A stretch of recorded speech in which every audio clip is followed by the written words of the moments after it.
Welcome to the Building Design Primetime Podcast, focused on providing valuable information for anyone looking to undertake a new build or extension project. We'll share our tips, tricks and stories from a building designer's perspective.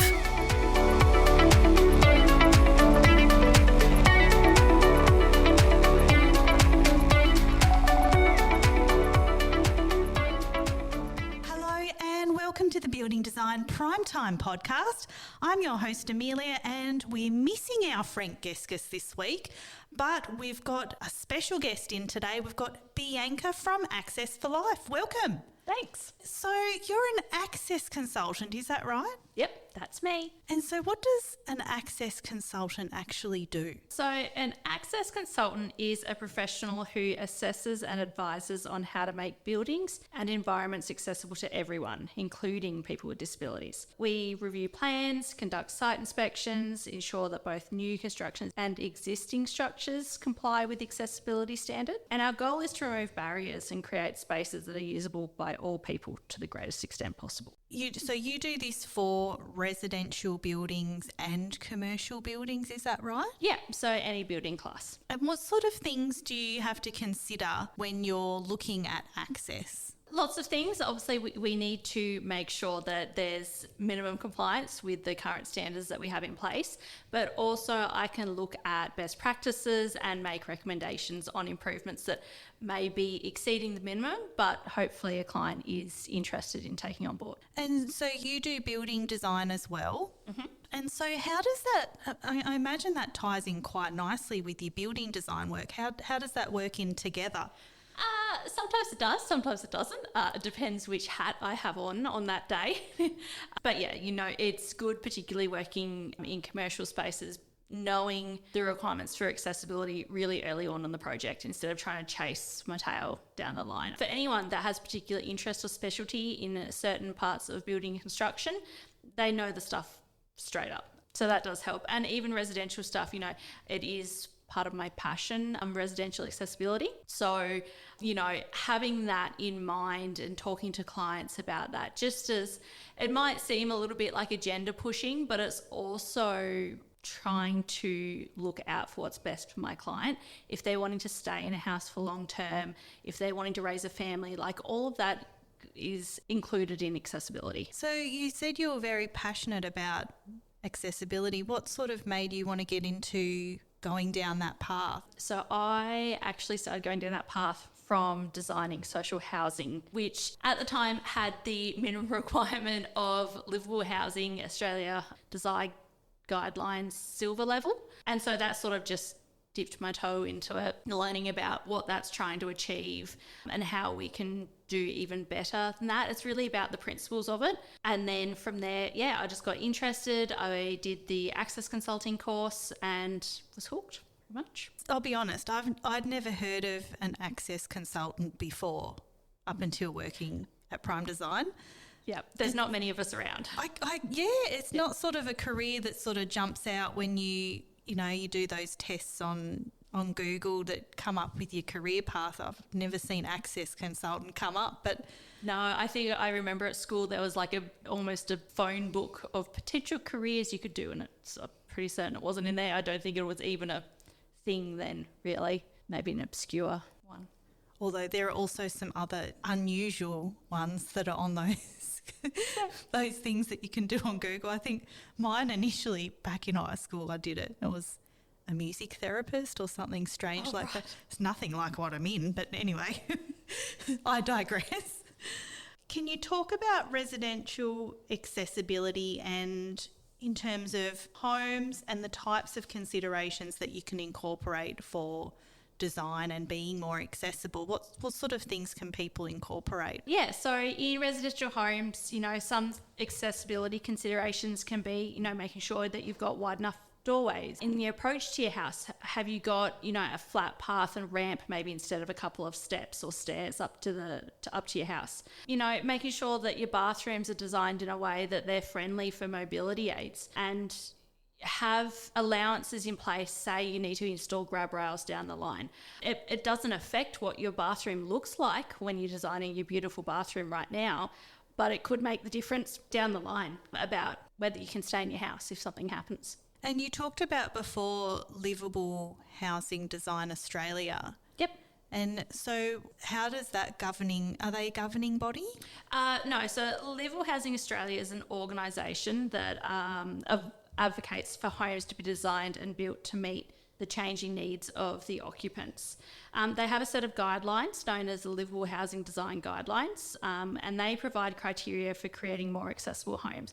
And they have 3 levels within that, which is silver, gold and platinum. When incorporating the LHA principles into residential design, we're making sure that homes have step-free entrances, reinforced bathroom walls, which I just mentioned, for future grab rail installation. And even thinking about the location of your switches, like how high off the ground they are, making sure they're not too close to corners, things like that. But the Livable Housing Design Guidelines have recently been adapted into the National Construction Code as the Livable Housing Design Standard. And so that is becoming a mandatory minimum requirement for residential dwellings. But it is only in the states that have adopted that part of the NCC, and Tasmania is one of those states that is adopting it in October this year. That must be really exciting for someone like you that probably sees a need for more of this sort of stuff incorporated into design. Would that be correct? Yeah. Absolutely. You hear about it all the time that, people age and they can no longer get to the top floor of their dwelling, or, you have a family and your house is no longer suitable for your family for whatever reason. And some of that livable housing stuff can really mitigate those risks of that happening and create a better home for you. And it's not just about disability. The livable housing isn't intended for someone that is in a wheelchair. It is for day-to-day improvements. It's so, Nan can stay in a home for longer and she doesn't have to move into a nursing home. It means that, you break your leg and you can actually get into your house and have a shower without risks of slips or trips or falls and things like that. So it's not just for the visible disability that people often associate it with. Now let's talk about what the differences are between, say, if you were going to do something like that for a new build as opposed to trying to retrofit something. Is it much easier to do something and incorporate it into a design and make it brand new than retrofit? Absolutely. Always recommend that if you're building new, make allowances for it, because retrofitting is expensive if the base stuff hasn't been done ahead of time. Instead of, for example, the grab rails in the bathroom, instead of just installing some grab rails because you've already got the sheeting behind the wall, you're looking almost at a full bathroom renovation. If you've got a step into your shower, again, full bathroom renovation to fix that. While if you consider that in the design of your home when it's new, you're not going to face those challenges down the line. So potentially for someone, for example, like myself, who hopefully down the track, a year or two looking to build, are some of those standards that you said they're being incorporated from October? Mm-hmm. Yep. So if you're looking at getting your building approvals pretty much any time after October, there's a very good chance that your building survey is going to require it. There may be some grandfathering in of projects that are substantially started, but if you're looking at starting to design your home now, you need to start thinking about it right now. And so how do the changes that you have to incorporate into a design, how does it accommodate, do the LHA guidelines accommodate for everything? Because obviously every person's situation is completely different. And as you said, it might not be someone in a wheelchair, it might be someone that has other types of mobility issues, or how do you work around that? Because I can't imagine the guidelines can accommodate for everything and every single person's situation. No, they don't. And so you do have to take in your considerations as well. You might have a disease that is a progressive disease. And that's, when a lot of people do think about this stuff. But what if it's in your family and there's the potential that you might also get it? Mm-hmm. Things like that. But in saying that, you can't design for everything. Even our standards and regulations today do not accommodate for every single person. It accommodates for the average, and you may fall out of that average. But does that mean that you can still adapt things as long as they're within, obviously, the NCC guidelines? you can accommodate and adapt things to an individual's needs to a degree. So that's the intent, is that the core things that cost the most amount of money to update down the line are more easily able to be updated and tailored to suit you. That makes sense. Yeah. So, and that's why the bathroom's the big one, because everyone needs to use a bathroom. No, it's not saying every bedroom needs to be compliant. It's just wanting, paths to the habitable rooms on the ground floor. They want the step-free entry so that you can get into your house. Going above and beyond that is more than what's mandatory at the moment, but it's also a good thing to consider. I think the other thing too is people automatically assume that it can be quite easy to do, but depending on the site that you have, assuming that it's a new build, it could be potentially challenging, especially, if the house or the block is on quite a significant slope. Yeah, which we have a lot of in Tassie. We have a lot of sloping sites, and we see it every day. People go, I've got a flat site, and then you go and you look at it, or you get a detailed survey and it's not so flat. And so it does pose challenges, particularly when they've got this beautiful home that they've, who knows how long ago they've built, but they love it. It's their house, it's their home. And now they might be facing reasons they can't stay in it anymore. Yeah, and I guess that's the whole reason of bringing in these guidelines from October. Well, for Tasmania, that is. Absolutely. And, don't just think of it as investment for yourself in terms of you immediately living in it. People go, oh, well, I'm only going to be in this house for 5 years and then I'm going to upgrade my house or something like that. But then who are you going to sell your house to? Are you building a small house for yourself and your partner now and you're going to have children, so you're going to a bigger house down the line? Well, then who are you going to sell your smaller house to? Are you going to maybe sell it to people that are downsizing and moving out of that larger house? And they might be older, so you're broadening who you can sell your property to.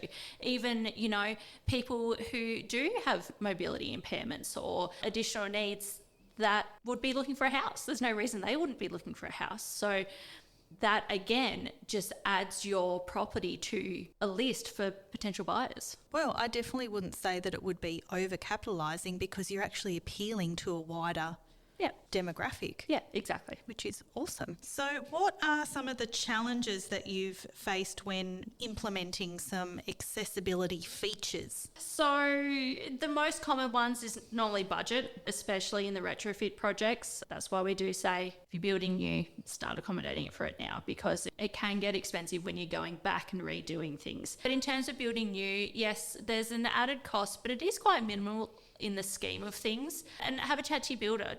How much is it to add the wall sheeting to all of your bathrooms instead of just the one bathroom that's mandatory in the incoming requirements? Because once the builders get on board and knowing how to do this stuff, they'll start smashing it out really quick and they'll know what to do. And it will be a pretty minimal expense, just an extra bit of ply underneath the wall sheeting of your bathroom. It's just to reinforce it and for potential handrails and that sort of thing. Yeah, exactly. That's exactly right. It may change the way that we design. I think architects and building designers and such will maybe have to guide their clients a little bit more if a client has a particular idea about how they want things laid out in their house or something like that. Then there might be limitations. Some hesitation. They go, well, this is the house that we've dreamed of. I can't do this now because of these requirements. But it's just, weighing out the benefits for that, and that really comes down to the resistance from stakeholders. And that comes in not just residential buildings, commercial buildings as well. Why do I need to put an accessible toilet? Someone in a wheelchair is never going to come in here.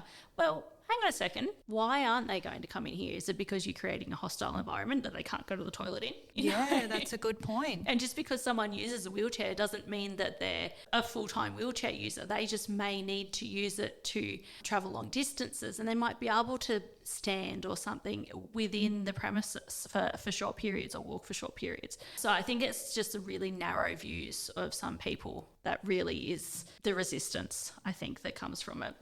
Yeah, let's start looking at sort of commercial side of things, because we haven't really talked much about that. We've focused more on residential. In a way, it's sort of a different beast, because I think the rules they're different, and there are obviously more requirements for commercial because it's public.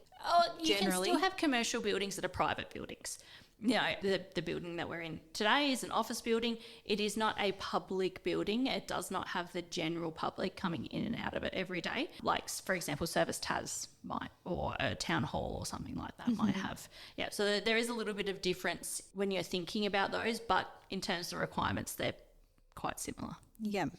So I know I've seen a lot of photos looked around Launceston, and there are a lot of buildings that I look at and I think there is no way a wheelchair or someone with a pram or anything like that, they're not going to be able to get into that shop or that building. Or you must see this all the time, more than me probably. How do you deal with that? And do business owners, are they aware of this, do you think, or they just don't know? I'm sure some business owners are aware of it. Some of them might not care particularly. Other ones are, just ignorant about it. Not in a bad way. They just aren't aware. They've got lots of other things to think about and consider. But it does happen, and it does happen a lot in, older cities, which we've got in Launceston, in that we've got buildings that have been used for a really, really long time. And sometimes they have been used continuously for the same thing. We have shops that have always been shops. They've just had tenancies come in and out constantly. And so there needs to be a trigger to require someone to upgrade. And that could be, building works that require a building permit. It could be a change of use. So it could be where a shop is turning into an office, and that would be a trigger because that requires a building permit. But if you've got a shop that's always been a shop, then unless you've done any of those other things that have triggered a building permit, or there was a significant period of time where it wasn't a shop anymore, or it was not used, you can lose your usage rights. So essentially what that means is that the building or space has remained vacant for such a long period of time that if you want to do something in there, you need to apply for your permits again. Yeah, right, I didn't realise that. Yeah, so that's why there needs to be that trigger. If there's never been a trigger, there's never been a reason to change. So there's probably a lot of non-compliant buildings out there in Launceston and wider Tasmania. Yeah, but they were compliant at the time of their construction. So you can't enforce current standards unless there's a trigger if it was compliant at the time of construction. And it is a building surveyor and council compliance thing as well. Maybe there was a complaint made. It happens. It's not often, but they do happen. And then someone's gone, okay, well, we're going to fix this because someone's made a complaint and I don't want this to happen. I didn't realise this was an issue. We're going to fix it. And some people just go, oh, that's fine. You just put a ramp in. Is it that simple? Sometimes not. Every building has its own complexities, whether it's, the limitations on space, structure, heritage. We can't use heritage as a reason not to provide access, but it does add complexities.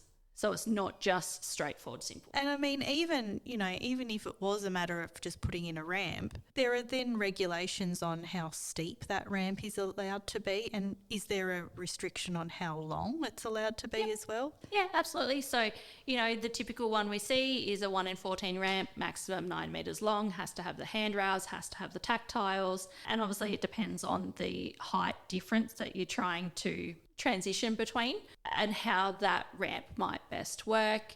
Would it be better putting in a step ramp, which is a 1 in 10 ramp that is steeper, but it is shorter because it does require a higher level of exertion and effort and force to move up the ramp at that steepness, but it's only for a short period. Yeah, there's a lot to consider. So there is more than one option by the sound of it. Yeah, absolutely. You could put in a lift. There's lots of different ways to do it. You might have 3 steps at your front door, but you might have 1 step at the side door. So then you go, okay, well, are we going to change the layout of this building so that the side door becomes our front door? Like, are we on a corner block where that could be a perfectly viable option for our design? And that's where you've got to talk to your designer and architect about how you might resolve your spaces, what constraints there might be, but also, with your access consultant about what do you need to achieve? Do they have any suggestions or ideas about how that might work as well? So the other thing I want to touch on is accessible toilets. Mm-hmm. And I know you've sent photos around the office and, you've said, can you point out anything that you think might be illegal about this toilet? And a lot of people couldn't point it out. So what are some of the things that you've seen that have been a bit odd or a bit that's not quite right? Oh, I've put you on the spot. I've seen some interesting applications of grab rails. Very, very interesting, where they've been put in upside down, where they've been put on the wrong wall, so there's no way you could physically reach them while on the toilet. Oh, no. You know, and there's simple things too, like someone might use it for storage. And it's like, well, someone now can't use the circulation space for the toilet because you've put a cupboard there. Or for a less extreme example is a baby change table. I've seen that. You walk into the accessible toilet, it's all compliant. It would have been compliant when the building surveyor signed it off, but then someone's put a baby change table in there with the best of intentions, but it's just a, you know, your typical one that you'd buy for at home, and it's in the circulation space. Chairs, you know, someone's put a chair in there so someone can sit out of the shower and get dry or something like that out of the shower space. And best of intentions, but again, it's affecting circulation space. Location of bins, you know, the sanitary bins do have a specified location so that they are not interfering with people's transfers onto the toilet. Yeah, interesting. There's a lot of considerations there that people don't always think about. Yeah, and there's things that are beyond the control of your designer or your certifier or anything like that. It's down to management as well. Mm-hmm. So I guess whoever is running that business or space, they actually have a duty of care to be able to understand and look at these things, I suppose. But what you don't know, you don't know. What you don't know, you don't know. I suppose that's when the knowing in some way, okay, well, this is not my area. Can I just make a quick phone call to someone? I'm happy to answer a quick phone call and someone says, I want to do this. So I can pretty quickly say, not a great idea. Or I think that needs further investigation. Let's have a chat about how I can help you further. Yeah, that's a really good point. So how do you see the future of accessibility evolving over the next decade? I see it becoming more integrated into mainstream design, hopefully. My goal, ulterior motive, whatever you want to call it. You know, as awareness and advocacy continue to grow, you know, more designers and architects will start prioritising it from the outset. You know, advances in technology as well will start to play a role, offering new solutions that we probably can't even imagine currently, you know, and we'll start moving, I think, towards focusing on other accessibility items such as, you know, mental health and sensory, and not just about physical accessibility. Yeah, that's sort of more of a holistic approach, isn't it? Yeah, absolutely. So what are some key points and resources available for anyone that's interested in maybe incorporating some more accessible areas either in their existing home or for their new build, or even improving their business or investment? Yeah, so, you know, I would start at the basics, a lot of things that we've already covered, you know, step-free entrances, wider doorways, accessible bathrooms, and think about future-proofing by incorporating, you know, adaptable features, how you might be able to adjust your home or business in the future. Things that are movable, even for businesses, adjustable height desks. Things that's like a good that. option. You know, and consulting with an access consultant early on as well in design can, you know, save headache down the line. So where can we find Access for Life? Are you on the socials? You've got a website? Yep. So we are on Instagram and Facebook, and we are also online at www.accessforlifetaz.com.au. Awesome. Well, we might wrap up there, Bianca. Thank you so much for coming in and talking about some accessibility points.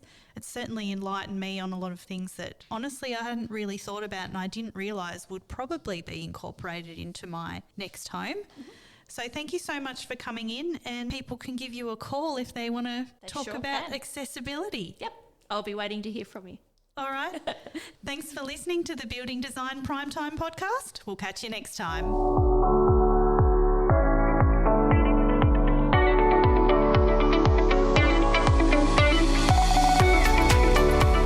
You're listening to the Building Design Primetime podcast.